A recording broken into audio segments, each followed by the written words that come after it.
할렐루야. 주의 전에 나와 하나님을 예배하는 사랑하는 성도 여러분들에게, 그리고 가정과 일터 위에 우리의 하늘 아버지가 되시는 여호와 하나님의 크신 사랑과 은혜가 넘치기를 예수 그리스도의 이름으로 축원합니다. 우리 벌써 6월의 세 번째 주일입니다. 저는 우리 교회는 매월 6월을 무슨 달로 지켜요? 애족의 달로 지킨다고 말씀드렸습니다.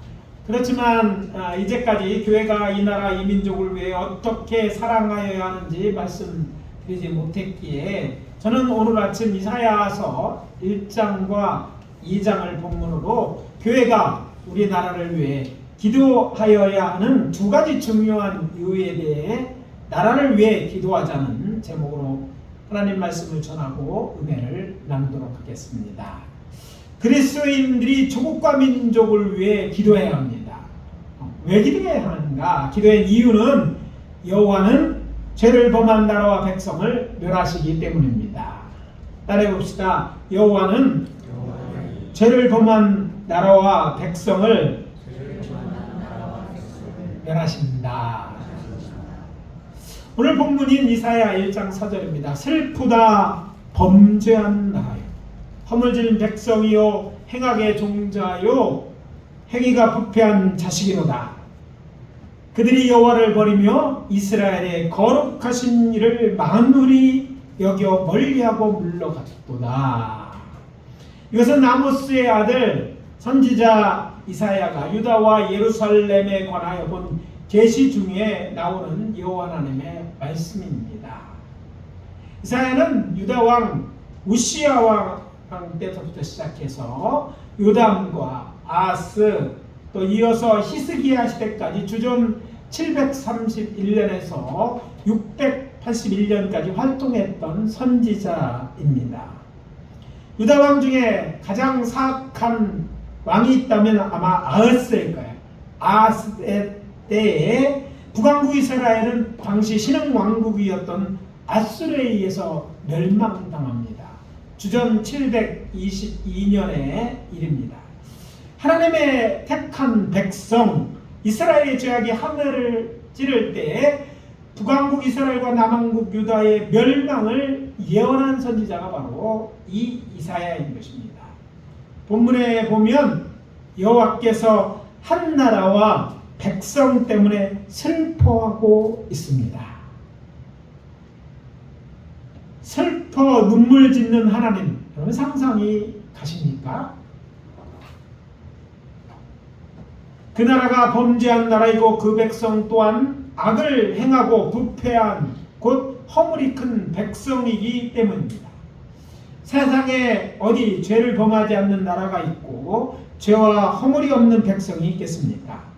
공의의 하나님께서 그런 나라들을 멸하시고 그 백성들을 벌하시는데 그렇게 멸하시면 되는데 여호와께서 슬퍼하시는 것은 그 나라가 다름이 아닌 당신의 택한 백성, 당신이 사랑하는 이스라엘 곧 당신이 주신 이름으로 불리던 나라였기 때문입니다.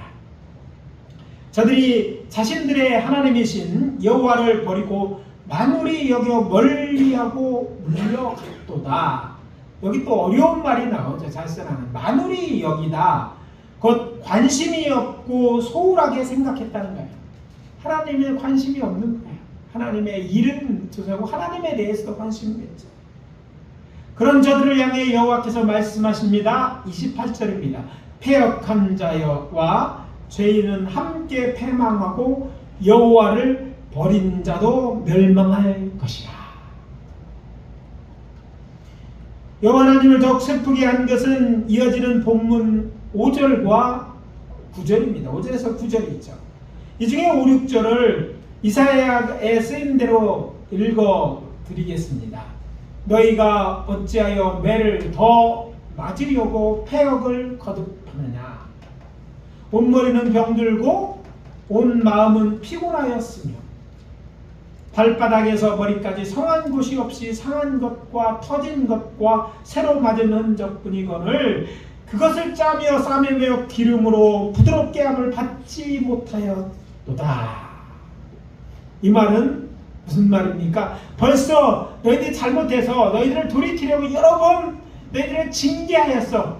그래서 징계로 인하여 너희는 상처와 여러 가지 일이 있었는데 온 마음과 온 몸이 상처뿐인데도 불구하고 저들은 어떻게 해요? 돌이키는 것이 아니라 하나님을 찾지도 회개하기도 돌이키지도 않았기 때문에 이제는 어쩔 수 없이 너희들을 멸망시킬 수밖에 없어서 지금 슬퍼하신다는 그런 말씀이에요. 그래서 이어지는 10절에서 20절입니다. 이에 대한 여호와 하나님의 결정입니다. 한마디로 말하면 이것입니다. 법대로 하겠다. 곧 멸망시킬 것이다. 이런 내용이죠. 따라해봅시다. 법대로 하겠다.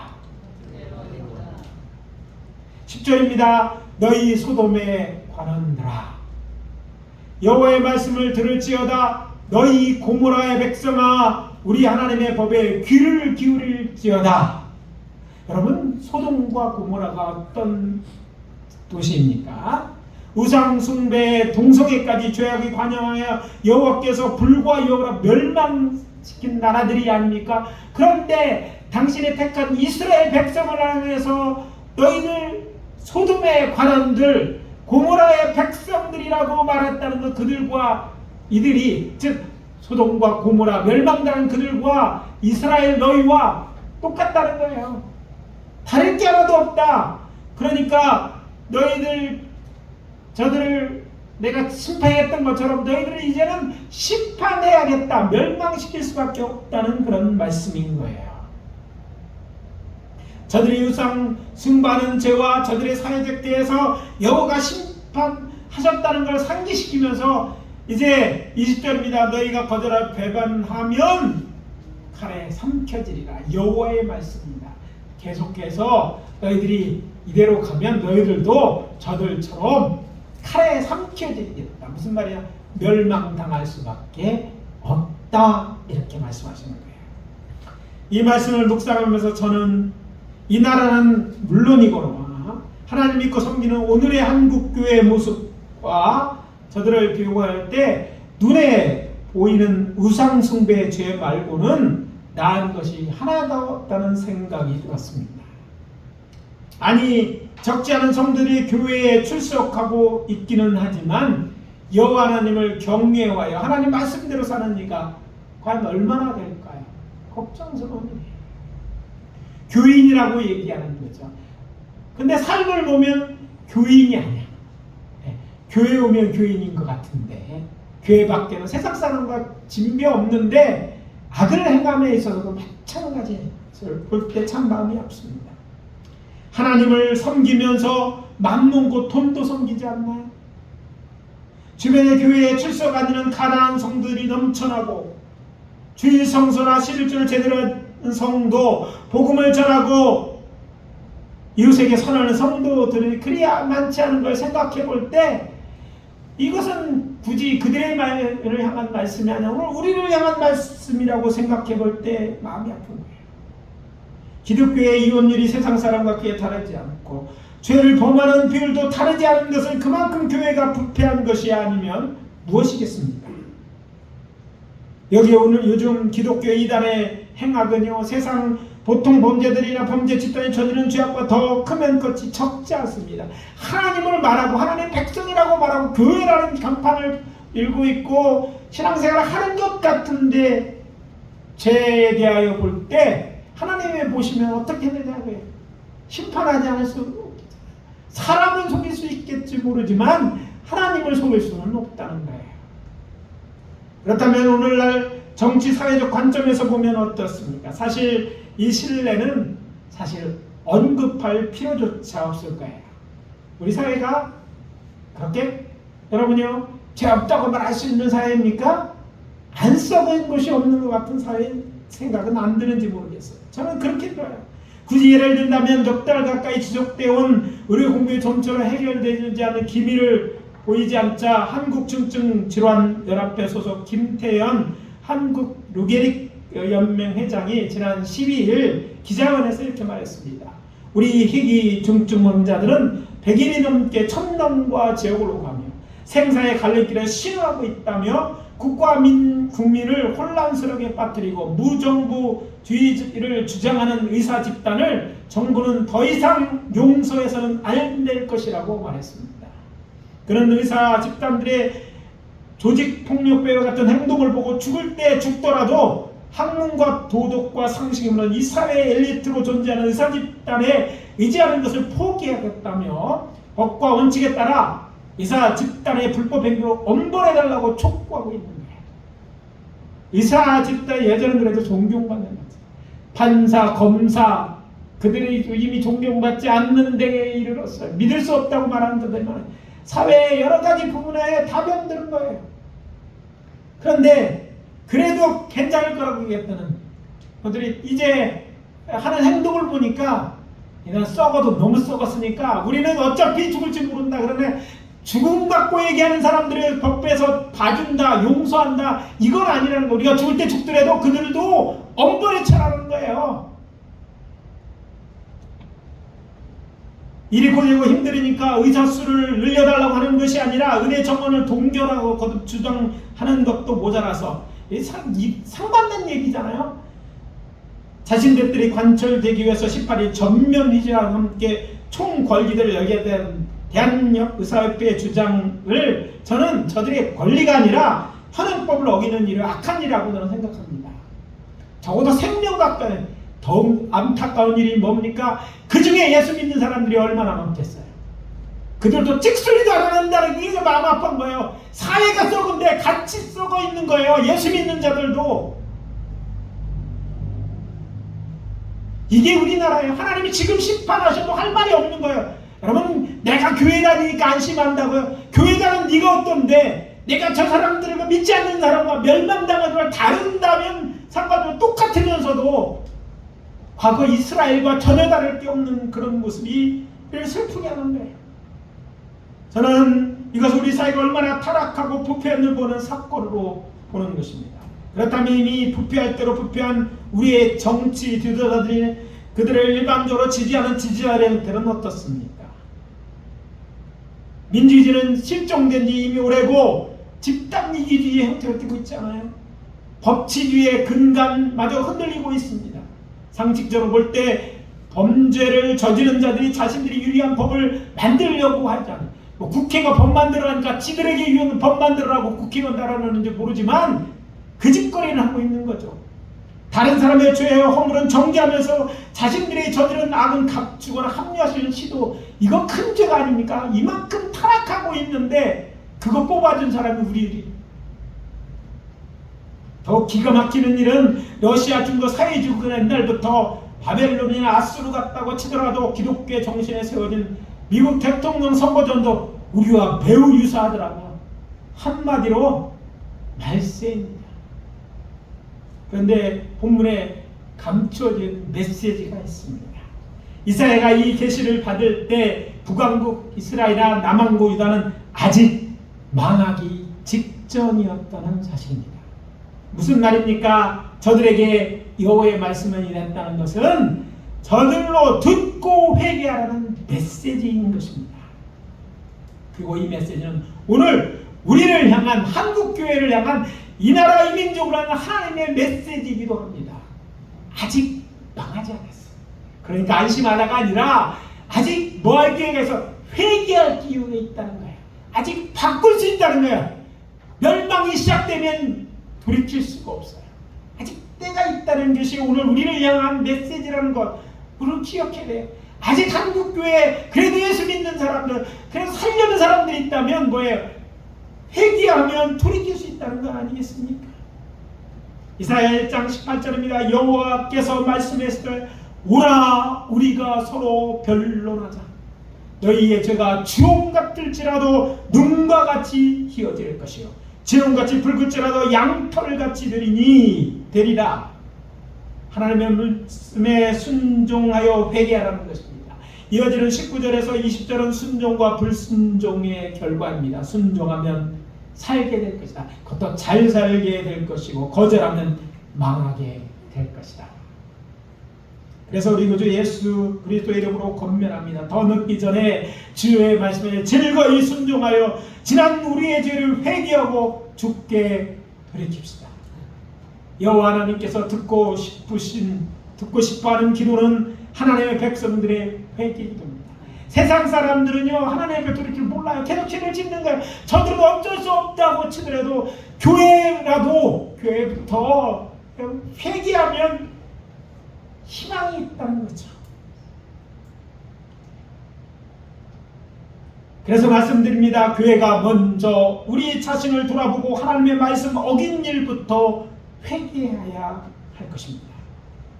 교회가 다른 사람의 죄를 지적하고는 선지자적 사명을 감당해야 되지만 먼저 해야 할 것은 회개입니다.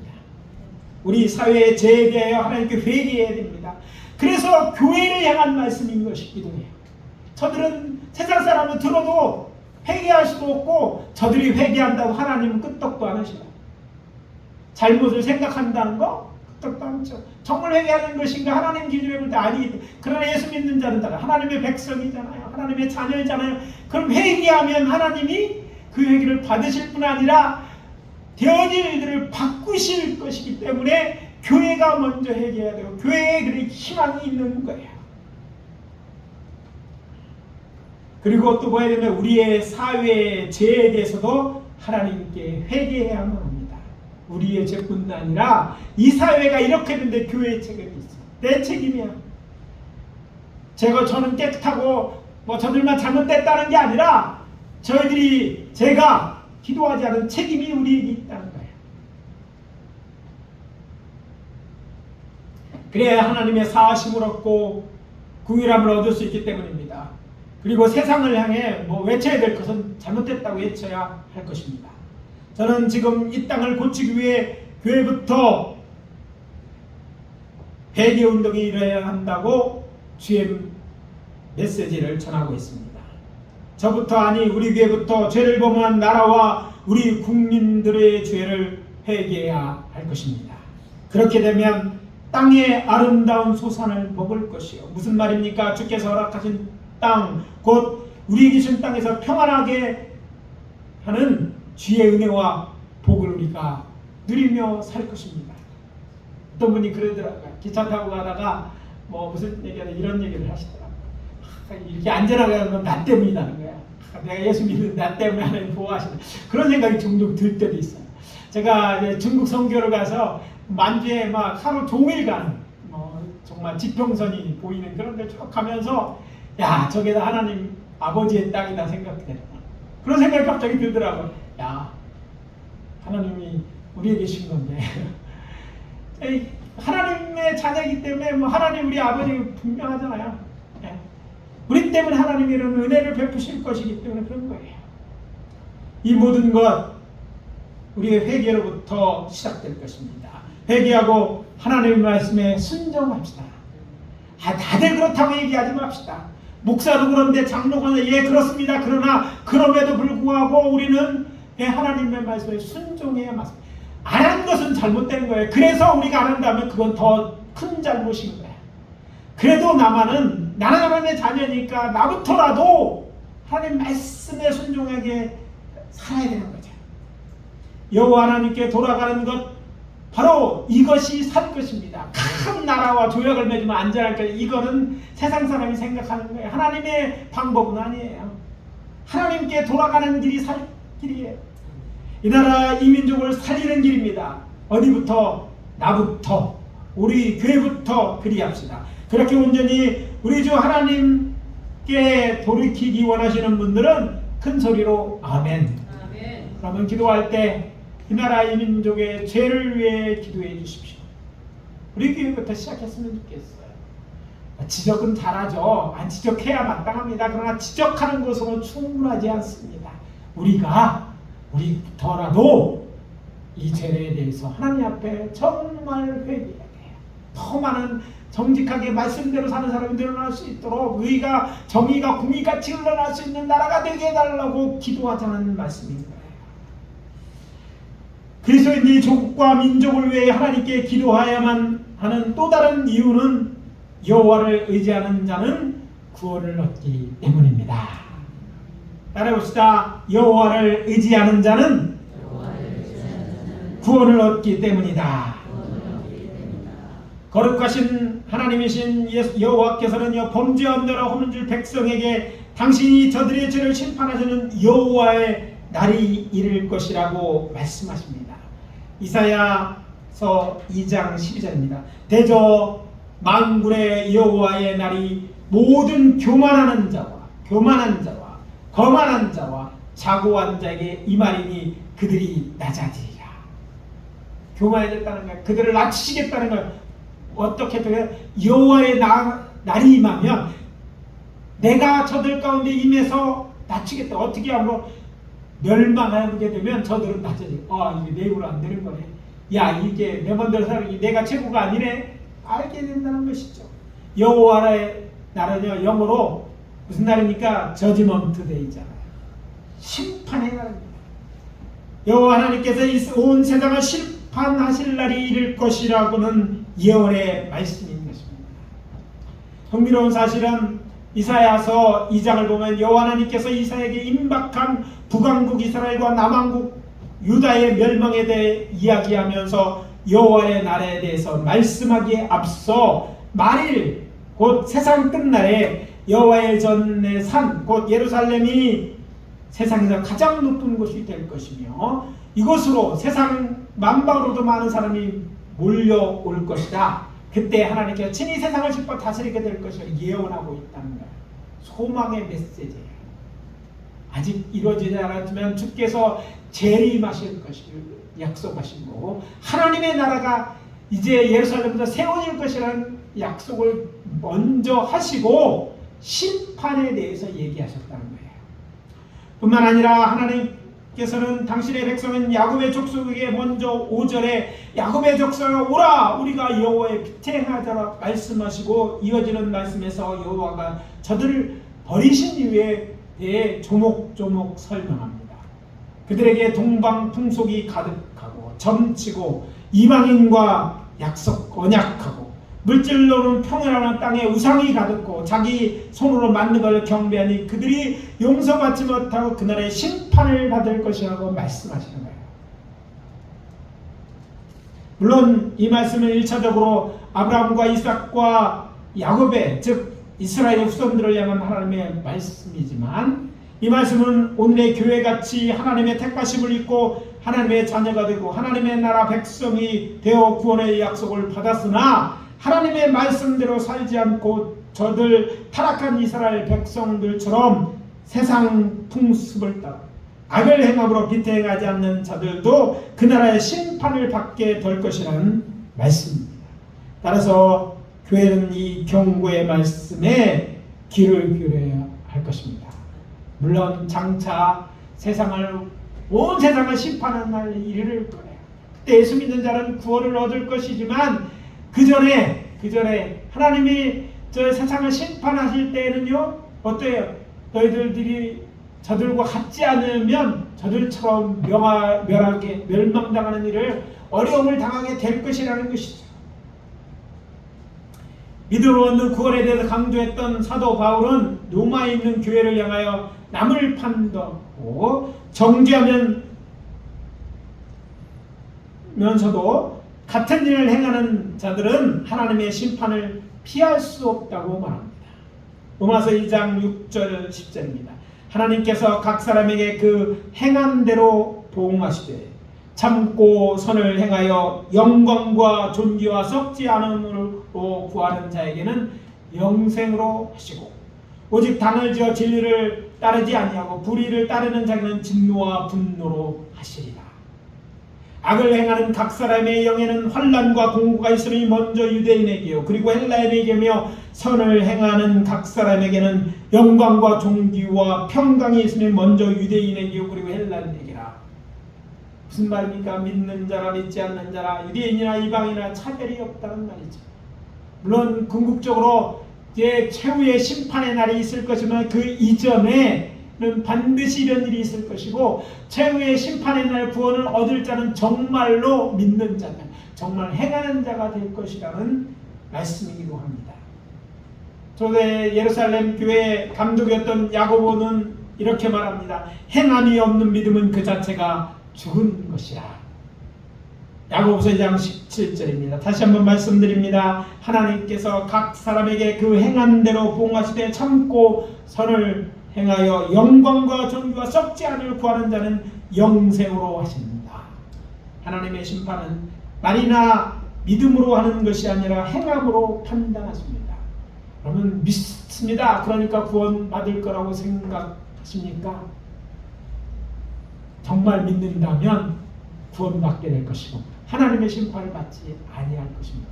근데 정말 믿지 않는 것은 여러분이 얼마나 힘주어 그 말을 하고 여러분 마음으로 믿는 것으로 판단하는 것이 아니라 여러분의 행함을 보고 믿는지 안 믿는지 판단하시겠다는 거예요.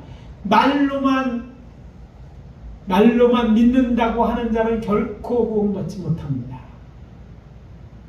우리는 오늘 교회에서 우리는 서로 정말 말만 하는 것인지 진짜인지 구별할 수 없지만 하나님은 아십니다.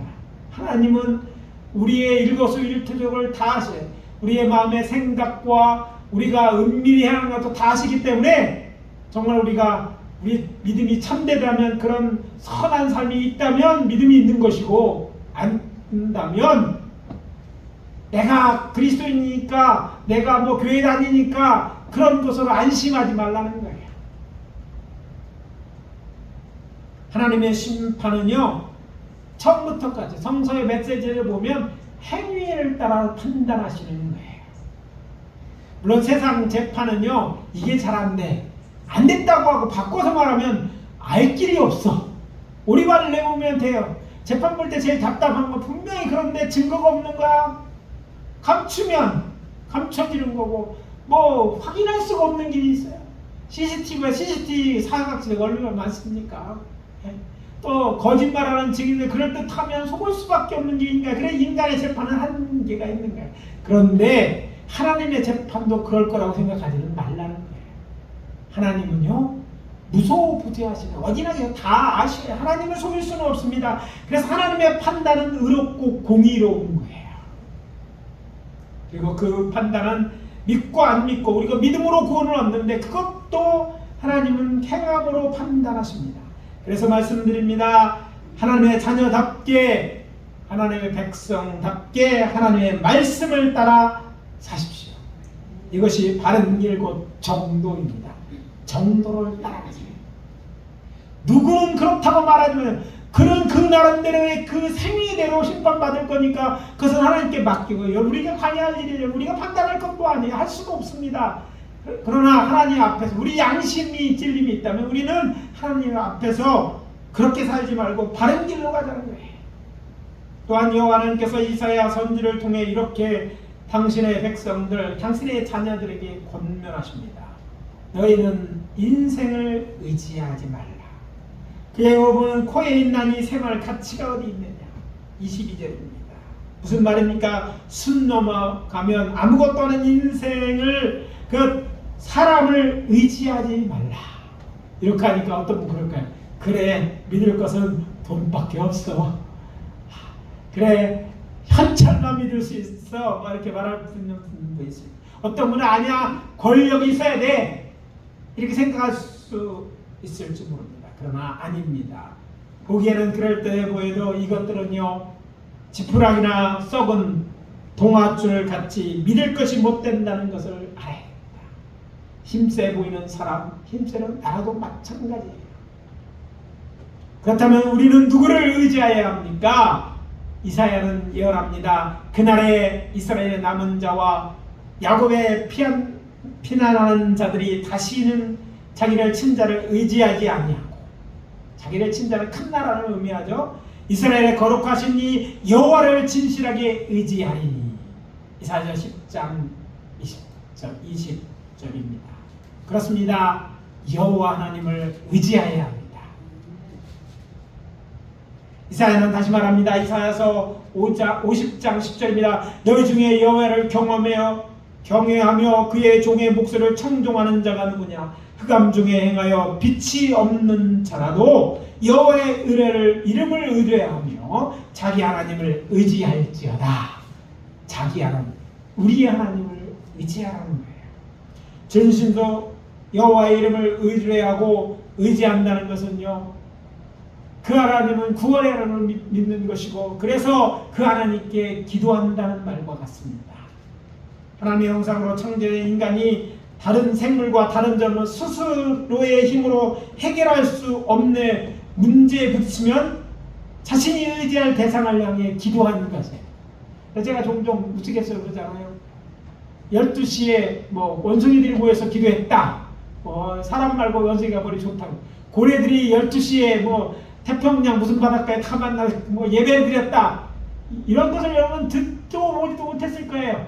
비슷한 말도 있고 소통도 하고 비슷한데 다른 것이 있는 거예요. 그것은 인간만이 알 수 있는 거예요. 영인 인간만이 알 수 있는 것이 바로 이 예배하고 기도하는 거예요. 그래서 사람들은 어떤 게 하나님을 잘못 알아서 바위가 하나님이냐 거기에 바다에게 구하기도 하고 사람에게 구하기도 하지만 중요한 기도하는 것을 그런 것은 인간만이 알 수 있는데 자신에 대해 이투했는데 그 대상이 다른 것이 대상이 아니냐고 우리를 창조하시고 우리에게를 구원하실 수 있는 하나님이어야 한다는 거예요. 이사야 26장 13절입니다. 여호와 우리 하나님이시여 주 외에 다른 주들이 우리를 관할하였사오니까 우리는 주만 의지하고 주의 이름을 부르리이다. 여호와 하나님을 의지하고 주의 이름을 부르며 기도하는 자들은요 기도에 응답하시는 하나님을 만나게 될 것입니다. 사람들은 우리에게 이러죠. 하나님 보여주면 믿겠다고. 그렇습니다. 우리는 하나님이 영이시기 때문에 그대로 보여줄 수는 없어요. 그러니까 분명한 것은 우리는 하나님의 살아있다고 우리가 느끼고 믿는 게 왜 그럴까요? 하나님을 경험하기 때문에. 하나님이 우리의 기도를 들으시는 하나님을 우리의 삶에서 만났기 때문에, 아니 과거에 뿐만 아니라 오늘도 만날 수 있다고 믿기 때문에 그렇게 말하는 거예요. 하나님은요 살아계시고 눈에 보이지 않지만 하나님은 살아계시기 때문에 특별히 말씀하시는 하나님으로 우리에게 오시고 우리의 기도에 응답하는 하나님으로 우리의 삶에 개입하시네. 그래서 우리는 기도하는 걸 통해 하나님 말씀을 통해서 하나님을 확인하고 하나님을 보고 하나님을 믿는 것인 줄 믿습니다. 특별히 우리의 기도에 응답하시는 하나님, 그 하나님은요 우리를 위하여 일하시고 당신의 뜻을 이루시는 하나님인 줄 믿으시기 바랍니다. 2절입니다. 여호와여 주께서 우리를 위하여 평강을 베푸시오리오니 주께서 우리의 모든 일도 우리를 위하여 이루십니다. 하나님께서 감히 우리 같은 것을 위하여 우리를 위해서 이루어지신다는 거예요. 이 하나님의 역사가 있다는 것이죠. 그러므로 전능하신 하나님이여 심판의 주인이신 여호와 하나님만 믿고 의지하라는 것입니다. 그분은 이스라엘의 하나님, 우리의 하나님이시니 그만 의지하십니다. 아니 그뿐입니까? 그분은 우리의 좋으신 하늘 아버지가 아닙니까? 믿으시기 바랍니다. 시편 115편의 기자는 3번이나 반복해서 이렇게 말합니다. 여호와를 의지하라. 여호와를 의지하라. 여호와를 의지하라. 그러면서 말합니다. 그는 너희의 도움이시오 너희의 방패시오다. 우리를 도와주실 분은 우리의 도움이고 우리를 적의 권수로부터 보호하실 분, 방패와 같은 분도 여호와 하나님이신 것입니다. 할렐루야. 죄를 의지하는 자는 환난 날에 주께 부르짖어 기도합니다. 그러면 여호와는 선하시고 능력이 많으신 하나님이시기에 어떻게 하십니까? 당신을 의지하는 자들의 기도를 들으시고 저들을 구원하십니다. 결국 여호와를 의지하는 자만이 구원을 얻게 될 것입니다. 그래서 말씀드립니다. 우리의 믿음의 선진들처럼 우리 교회부터 다시 나라와 민족을 위해 기도하는 구두재단이 되게 합시다. 나라를 위해 기도하자는 얘기예요. 그분은 도울 수 있는 분입니다. 여러분 우리나라 6.25 전쟁 때나 일제시대 얼마나 많은 교회들이 기도했는지 모릅니다. 근데 놀랍게요. 정말 하나님이 돕지 않고는 이루어질 수 없는 놀라운 기적 같은 일이 많이 일어났음을 우리가 듣지 않습니까? 놀라운 일들이 있어요. 보통에 일어날 수 없는 일이 일어났어요. 여러분 우리나라 6.25 침전할 때 유엔이 개입하게 된 것 소련이 거부권 행사 못했잖아요. 참석하지 못한 거예요. 뭐 그런 일이 어떻게 아니 일어났다니까. 그러니까 의결됐고 유엔군이 와서 도와줬다는 거예요. 우리가 저 부산까지 밀렸을 때도요. 좋은 날씨가 되지 않으면 그 유엔들이 경도 폭격을 하고 진격을 하는데 그걸로 근데 뭐예요? 그린 날씨임에도 불구하고 그들이 기도하니까 구름이 떠나가고 날이 밝아서 그런 일들이 일어날 수 있었어요. 뭐 믿기 힘든 일들이 일어난 거예요. 그냥 되어진 것이 아니에요. 이 나라의 민족을 위해 부국재단들 산에서 교회에서 진심으로 이 나라를 구해라 기도하는 기도에 하나님이 응답하신 것이라고 저는 믿습니다. 그렇잖아요. 세계의 악한 나라, 내 나라에 뺨 둘러싸여 있는 나라가 우리나라예요. 북한까지 가세해서 우리 민족이지만 뭐 민족을 할 수 있는지 모르겠어요. 나쁜 불량국어 힘이 있고 있는 나라에 아직도 우리가 독립을 이었고 잘 살고 그들 힘을 있는 것 저는 하나님의 도우심이 있었기 때문에 가능하다고 믿습니다. 그리고 그 도우심의 뿌리에 이 나라 민족을 위해서 눈물을 흘려는 기도가 있었어요. 교회마다 구국재단이 있었고 산마다 기도하는 이 구국재단에 서서 나라를 위해 기도했기 때문이라고 저는 믿습니다. 기독교인이 많지 않았을 때 기도했고 선지자들은요 저들에게 복음을 전했을 때 우리 민족을 위해 그들의 생명을 다하고 의술이나 이런 걸 다 보내는 거예요. 우리나라의 의술이 이만큼 된 거 그냥 되어진 게 아니에요. 일본과 다른 게 있음에 대해서 의사인지 천함이 그러더라고요. 우리나라의 일본과 다른 그들은 도제제들을 통해서 위해서 의리 그렇게 많은데 이익이 되지 못했다.